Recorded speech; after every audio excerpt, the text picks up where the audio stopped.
Kwa muda mrefu tumekuwa na majengo chakavu kando kando ya barabara kuu. Bati zimechakaa, zimeliwa na kutu. Ukipanda ndege unaposhuka airport yetu hapa ya Dar es Salaam, kilichoko hapa juu unaweza kuwa unajiuliza humo ndani kuna watu au ni majengo yameachwa kama museum. Hoja yangu ya msingi ni nini? Maagizo namba 1 kwenye hicho kipengele cha majengo yote yaliyo kando kando ya barabara kuu yapigwe rangi, na tunatoa maximum miezi 3. Majengo yote yaliyo kando kando ya barabara kuu zote, nyewe mnazijua barabara kuu, yote yapigwe rangi, na ikiwezekana yapigwe na rangi za bati, kwa wewe ambaye huwezi kubadilisha. Hatusemi tunakwenda kubomoa nyumba hizo, tumesema majengo yote yapigwe rangi, ili mgeni yoyote anapokuja kwenye maeneo yetu basi aone angalau majengo hayo ni masafi. Na katika hili, wakurugenzi, nilisahau hoja moja kwa wilaya. Nilisahau kuweka clear ile hoja ya apartments. Wote ambao Ilala, Kinondoni, kote ambao kuna apartments,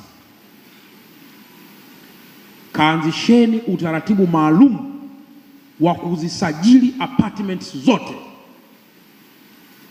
idadi ya vyumba vya apartments hizo, wamiliki wa apartments hizo, hata kama sio wao utapata wasimamizi, mfumo wa kikodi uliopo katika apartments hizo, na tija apartments hizo katika halmashauri yako. Leo apartments nyingi limekuwa ni genge la kihalifu. Wengi wanaotoka mikoani wanajificha kwenye kinachoitwa apartments, wanatoka hapa Dar es Salaam kwenye kitu kinaitwa kwa jina la Airbnb, kwa jina la kama hoteli, kwa jina la kama si kitu gani, lakini mle ndani apartments zetu kwa utaratibu huu uliopo sasa sio eneo salama la watu kukaa. Lazima uogope kukaa mle, kwa sababu uelewi huyu hapa ni nani, huyu hapa ni nani. Pengine ni majangili wamejificha mle kwa ajili ya kuja kufanya tukio. Uanzishwe utaratibu maalum, asakwe mwenye one building, aeleze ndani kuna apartments ngapi, tunataka kusajili apartments by numbers. Apartment hii tunaijua, kwa sababu kama tunasema tunasajili nyumba kwamba nyumba hii namba 5, apartments moja moja ni nyumba. Sasa anakaa nani mle? Zinatija ipi? Zinatumika kibiashara au la? Na kama ni kibiashara, tija yake ni ipi kwako kama mkurugenzi? Je, zenyewe zinaingia kwenye kategori ipi ya ulipaji wa kodi? Na kama ni nyumba tu ambayo haifanyiwi kazi, mkazi wake nani? Ili taarifa hiyo aipate mwenyekiti wa serikali za mitaa yaliko majengo hayo. Hasa timu ya namna hiyo na yenyewe ianze mara moja kufanyia kazi mambo hayo, ili uweze kufahamu kwa ujumla wake kwenye jengo hilo. Kwa mfano, kuna majengo fulani hapo Kinondoni na baadhi ya maeneo Ilala wanakaa jamii za Wachina hawa. Hakuna mtu yoyote anaruhusiwa kuingia pale zaidi yao. Sasa mwenyekiti wa serikali za mtaa, utajuaje usalama wa maeneo hayo? Utajua humo ndani kuna nini? Yaani kama mimi kutoka Iringa nije niite mtaa wa Wahehe tu, tutaingia Wahehe tu kwenye hizo nyumba hizo, Wahehe tu.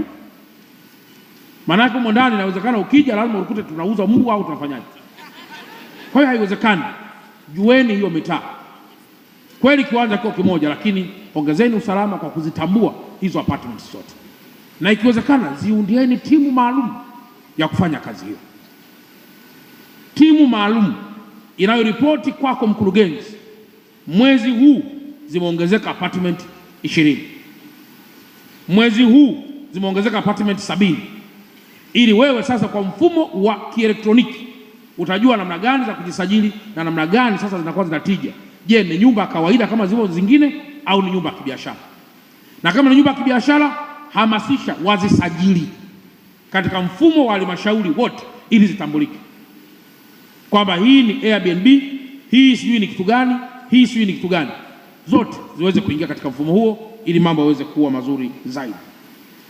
Baada ya kusema haya, ndugu zanguni, narudia tena na wapongezeni kwa kazi nzuri ambazo mnazifanya. Viongozi wa dini, tunashukuru sana kwa kazi kubwa ambazo mnazifanya. Nipo kwenye proposal viongozi wa dini kupeleka proposal kwa waziri wangu wa elimu. Leo vijana wengi wanatukana mitandaoni kwa sababu somo la laana na baraka hawajalipata.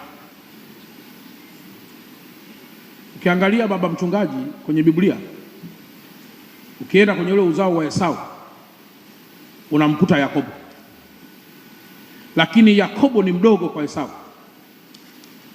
Na Yakobo, kwa nini Yakobo maandiko yake yote yalihusu baraka?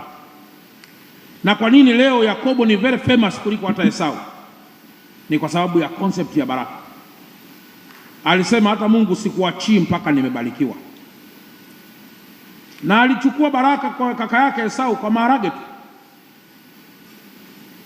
Sitaki kuingia huko sana, lakini wakipata neno la baraka na laana, ataelewa umuhimu wa kuheshimu viongozi, kuheshimu wazazi, kuheshimu nani. Na ndio maana leo hii wenzetu kwa mfano Waislamu kupitia madrasa imekuwa very powerful.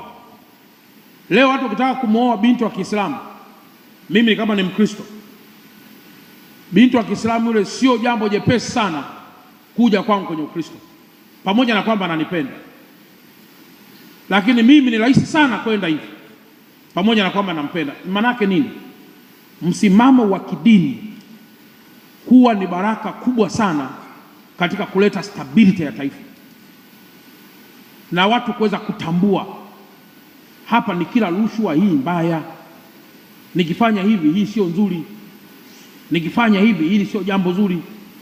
Na kwenye maandiko ya Qur'ani yameandikwa baadhi ya mambo ambayo yamekuja kama mkataba wa kidini ambao huku mbele ndio unafanya pia mtu atambue vizuri. Kwa hiyo na pande hizi zote lazima mtu awe anajua vizuri. Lakini leo ukiingia kwenye mitandao anafurumisha matusi ya kwa kiongozi, kwa mzazi. Leo nakwenda na kesi moja hapa, kijana amembaka mamake. Ndio amembaka mamake. Leo vijana wanachokiangalia nipate elimu, nipate hela. Sasa hakunaga hela ambazo ziko nje na mfumo wa laana. Ndio ya kwa kiongozi, kwa mzazi. Leo nakwenda na kesi moja hapa, kijana amembaka mamake. Ndio amembaka mamake. Leo vijana wanachokiangalia nipate elimu, nipate hela. Sasa hakunaga hela ambazo ziko nje na mfumo wa laana na baraka. Lazima tuende namna hiyo, laana na baraka.